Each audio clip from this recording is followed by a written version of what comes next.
Doğu Akdeniz kıyılarında ard arda yaşanan gelişmeler gözleri tekrar bu bölgeye çevirmiş durumda. 7 Ekim saldırıları, İsrail'in Filistin'e yönelik saldırıları, Hizbullah, İsrail ve İran çatışmaları ve Suriye'de rejimin yıkılması gibi oldukça önemli gelişmelerin hepsi geçtiğimiz 2 yıl içinde gerçekleşti. Bölge artık hiç olmadığı kadar sıcak. Tüm bu gerilim arasında bir enerji vahası olan Doğu Akdeniz'in geleceği ne olacak? Bölgedeki hangi ülke bu konuda ne düşünüyor? Ülkeler bölgede egemen olabilmek için hangi ülkelerle temaslarını sürdürüyor? Biz yalnız paylaşmasını da biliriz. Çünkü bizim buradaki prensibimiz win-win esasına dayalıdır. Doğu Akdeniz stratejik konumu, sahip olduğu ticari geçiş rotaları ve yeraltı kaynaklarıyla her dönem tansiyonun yüksek olduğu, zayıf olmayı kabul etmeyen bir bölge. Tarih boyunca buraya hakim olmaya çalışan güçler, kimi zaman askeri, kimi zaman da politik hamleler yaptı ve yapmaya devam ediyor. Son dönemde Doğu Akdeniz'i bu kadar değerli kılan şey sahip olduğu yeraltı kaynakları. Bölge ülkeleri, Doğu Akdeniz'den almak istediklerini elde etmek için türlü adımlara başvuruyor. Biz bugün bu kapsamda İsrail ve Güney Kıbrıs ilişkilerine odaklanacağız. Çünkü bu ilişkilerin ayaklarından birisi de bölgede Türkiye'yi dışlamaya ve denklemden çıkarmaya yönelik politikalara dayanıyor. Güney Kıbrıs ve İsrail arasındaki ilişkilerin temelleri 2. Dünya Savaşı'ndan hemen sonraki sürece dayanıyor. Peki bu ilişkilerin başlangıcı nasıl oldu? Bu sorunun cevabı İsrail'in kuruluşuna giden sürecin içinde saklı. Dünya Savaşı sırasında ve savaşın sonrasında İngiliz idaresindeki manda yönetimi altındaki Filistin'e ulaşmaya çalışan binlerce Yahudinin yolu Kıbrıs'tan geçti. Bu sürede 50 binden fazla Yahudi İngilizler tarafından Kıbrıs'ta kurulan kamplarda tutuldu. Bugün iki ülke arasındaki ilişkilerin başlangıcı da bu dönemlere dayandırılıyor. Diplomatik ilişkilerin başlangıcı da 1950 yılında İsrail'in adaya temsilci atamasıyla başladı. 1960 yılına gelindiğinde İsrail resmi olarak Kıbrıs Cumhuriyeti'ni tanıdı. Yıllar içinde ilerleyen gelişmeler karşılıklı büyükelçiliklerin açılmasıyla daha da pekişerek 1990'lı yıllara kadar geldi. Bu süre içinde 1974 Kıbrıs Barış Harekatı sonucunda ada Kuzey Kıbrıs Türk Cumhuriyeti ve Güney Kıbrıs Rum Yönetimi olarak ikiye bölünmüş, bir süre dengeler gereği durumu sessizce uzaktan takip eden İsrail, ilerleyen dönemde Güney Kıbrıs Rum Yönetimi ile yakınlaşmaya başlamıştı. 2000'li yıllardan günümüze kadar gelen süreçte iki ülkede ilişkileri her anlamda daha da güçlendirecek şekilde geliştirdi. Geçen zaman içinde İsrail-Türkiye arasındaki ilişkilerin birçok farklı sebepten dolayı giderek kötüleşmesi, İsrail'in Güney Kıbrıs Rum Yönetimi ve Yunanistan ile olan ilişkilerini daha da güçlendirerek Doğu Akdeniz'de Türkiye'yi dışlamaya yönelik bir tutuma büründü.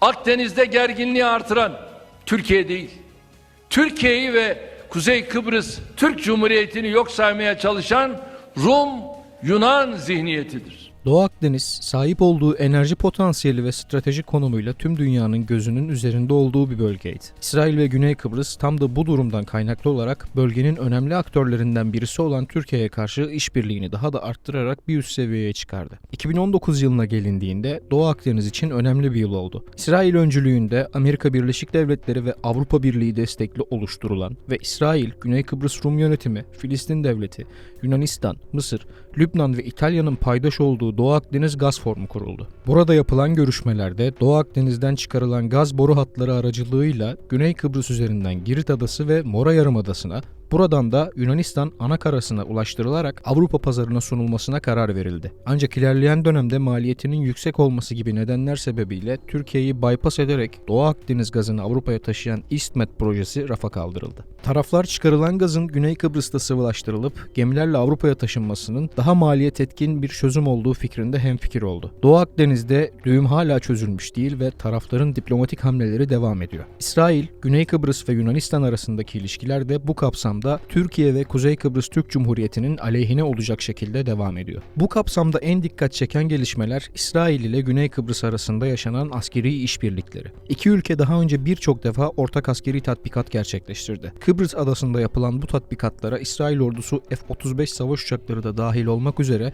birçok farklı silah sistemiyle katıldı. İki ülke arasındaki işbirliği sadece tatbikatlarla da sınırlı kalmadı. Güney Kıbrıs Rum Yönetimi halihazırda elinde bulunan askeri platformları da İsrail üretimi sistemlerle değiştiriyor. Elindeki askeri sistemleri yenilemeye çalışan Güney Kıbrıs, bu ihtiyacı karşılamak için birçok noktada İsrail ile işbirliği yapmaya başladı. Güney Kıbrıs Rum Yönetimi'nin bu maksatla İsrail'den demir kubbe hava savunma sistem ve tank savar sistemleri tedarik ettiği biliniyor. 2023 yılında İsrail merkezli Haaretz gazetesinde yer alan haberde ise Güney Kıbrıs Rum Yönetimi'nin İsrail'den çok sayıda Merkava ana muharebe tankı satın almak istediği ve bu sebeple bir grup askeri eğitim maksatlı İsrail'e gönderdiği haberleri yer aldı. Rum yönetiminin bu alımlardan ayrı olarak Fransa ile 180 kilometre menzile sahip modern Exocet gemi savar füzeleri ve hava savunma sistemi almaya yönelik temaslarda bulunduğu ve bu maksatla 240 milyon euro tutarında bir anlaşma imzaladığı da biliniyor. Avrupa Birliği üyesi olan Güney Kıbrıs'ın tüm bu silahlanma çabalarının en önemli nedeni ise Kıbrıs ve Doğu Akdeniz başta olmak üzere çeşitli nedenlerle Türkiye için tehdit oluşturabilmek. Güney Kıbrıs Rum yönetiminin gelişmiş silahlarla Türkiye'ye tehdit oluşturabilme hedefinin yeni olmadığını da belirtmek gerekiyor. Türkiye'nin Kıbrıs Barış Harekatı ile birlikte adaya çıkardığı kuvveti işgalci olarak tanımlayan Rum yönetimi 1990'lı yılların sonlarında Rusya'dan S-300 hava savunma sistemi almayı planladığı için Türkiye'nin sert tepkisiyle karşılaşmış. Bu durumu savaş sebebi sayan Türkiye, yaptığı baskılar sonucunda S-300 sisteminin Yunanistan'a devredilmesini sağlamıştı. Yunanistan'a devredilen S-300 hava savunma sistemleri uzun süre gündemden uzak kalmış olsa da gerek Türkiye'nin S-400 almasının ardından uğradığı yaptırımlar, gerekse de Doğu Akdeniz'de yaşanan gelişmeler üzerine tekrar gündeme geldi. Yunanistan'ın da bu noktada Doğu Akdeniz'de daha fazla söz sahibi olmak ve Türkiye'nin tezlerine karşı koyabilmek için İsrail başta olmak üzere bölgede bulunan diğer ülkelerle ilişkilerini güçlendirmeye çalıştığını belirtmekte fayda var. İsrail ile ilişkilerini de güçlendirmeye başlayan Yunanistan, İsrail'den Heron insansız hava araçları kiraladı. Bununla birlikte hava kuvvetlerinin eğitimi konusunda da İsrail ile işbirliğine giden Atina 1,5 milyar dolarlık bir anlaşma imzaladı. Anlaşma kapsamında İsrail'in Yunanistan'da bir uçuş okulu kurması ve Yunanistan'ın bu konuda simülatör, eğitim ve lojistik alanlarda destek sağlaması karar verildi. İki ülke arasında korvet tipi savaş gemilerinin üretilmesine yönelik anlaşmalar imzalandığı da biliniyor. İsrail ile yaptığı askeri işbirliği dışında Yunanistan elindeki F-16 savaş uçaklarını modernize ettirerek Blok 70 seviyesine çıkarma sürecini sürdürüyor. Fransa'dan 24 adet Rafale savaş uçağı alarak hava kuvvetlerini güçlendirmeye çalışan Atina, Türkiye'nin F-35 programından çıkarılmasının ardından F-35 savaş uçağı alımına da sıcak bakıyor. Amerika Birleşik Devletleri'nde bulunan Yunan lobisinin de ABD'nin Güney Kıbrıs'a yönelik ağır silah satışı kısıtlamasının kaldırılması için uzun bir süredir baskı yaptığı sık sık gündeme geliyor. Doğu Akdeniz'de sular ısınırken Türkiye'de bu konuda çevresinde yapılan hamlelere yeni hamlelerle karşılık veriyor.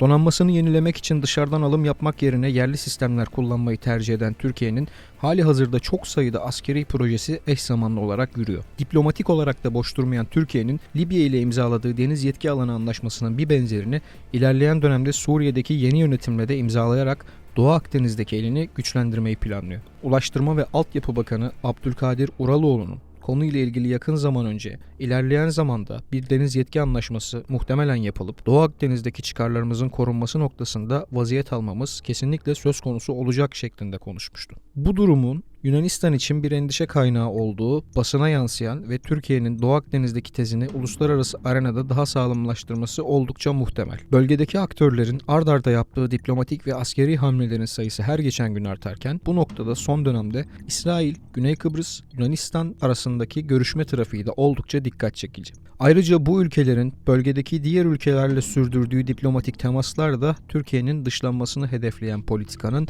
hali hazırda devam ettiğinin bir göstergesi olarak tanımlanabilir. Türkiye ise uzun süredir Mavi Vatan doktrini çerçevesinde hali hazırda bölgenin en güçlü donanmalarından birine sahip olsa da yeni projelerle donanmasını daha da kabiliyetli hale getirmeyi hedefliyor. Bölgedeki diplomasi adımları ard arda geliyor. Filistin, Lübnan ve Suriye'de yaşanan gelişmelerin ardından bölge ülkelerinde Suriye ve Doğu Akdeniz'in geleceğini konu alan diplomatik temaslar da artmış durumda. Son dönemde bu maksatla gerçekleştirilen İsrail, Güney Kıbrıs Rum yönetimi, Yunanistan, Mısır ve Birleşik Arap Emirlikleri gibi ülkeler arasındaki temaslar oldukça dikkat çekiyor. Yakın zamanda İsrail Cumhurbaşkanı ve Birleşik Arap Emirlikleri Dışişleri Bakanı'nın Güney Kıbrıs'a ard arda ziyaretler gerçekleştirdiği bilinirken resmi yapılan açıklamalarda bu görüşmelerde Suriye'nin geleceği, Doğu Akdeniz gibi konuların konuşulduğu ifade ediliyor. Güney Kıbrıs'ın her iki ülkeyle de iyi ilişkilere sahip olması sebebiyle İsrail ve Birleşik Arap Emirlikleri arasında aracı rolü üstlendiği de belirtiliyor. Mısır, Yunanistan ve Güney Kıbrıs arasında Kahire'de yapılan üçlü görüşmelerde tarafların stratejik işbirliğini geliştirecek şekilde farklı anlaşmalar yapması hedefleniyor. Yapılan görüşmelerde Doğu Akdeniz'de devam eden barış halinin devam etmesine yönelik alınabilecek önlemlerin de değerlendirildiği açıklandı. Mevcut durum göz önüne alındığında Türkiye'nin yok sayıldığı bir sürecin devam ettirilmeye çalıştığı görülüyor. Doğu Akdeniz'de bulunan taraflar caydırıcı olmak amacıyla gerek bölgesel gerekse de küresel aktörlerle askeri ve politik ilişkilerini ileri seviyeye ulaştırmaya çalışıyor. Bölgede bulunan enerji kaynaklarının güvenli ve uygun maliyetli bir şekilde taşınabilmesi için en makul ve uygun rotalardan birisinin Türkiye olduğu görülürken, Yunanistan'ın uluslararası hukuku yok sayarak izlediği politikalarının bu konuda yapılacak bir işbirliğine engel oluşturduğu anlaşılıyor. Buna karşılık olarak Türkiye Doğu Akdeniz'de en uzun kıyı şeridine sahip ülke olmasına rağmen kendisine dayattırılmaya çalışılan sınırları reddediyor ve caydırıcılığını arttırmak için donanmasını daha da güçlendiriyor. Bölge ülkeleriyle diplomasi trafiği de eş zamanlı olarak devam ediyor. Avrupa Birliği özellikle de Rusya-Ukrayna savaşının ardından alternatif enerji ihtiyaçları arayışına girmiş olsa da Doğu Akdeniz'de halihazırda devam eden anlaşmazlığın yakın zamanda çözülmesi en azından şimdilik mümkün görünmüyor. Bu anlaşmazlığın nasıl çözüleceği ise hala bilinmezliğini koruyor.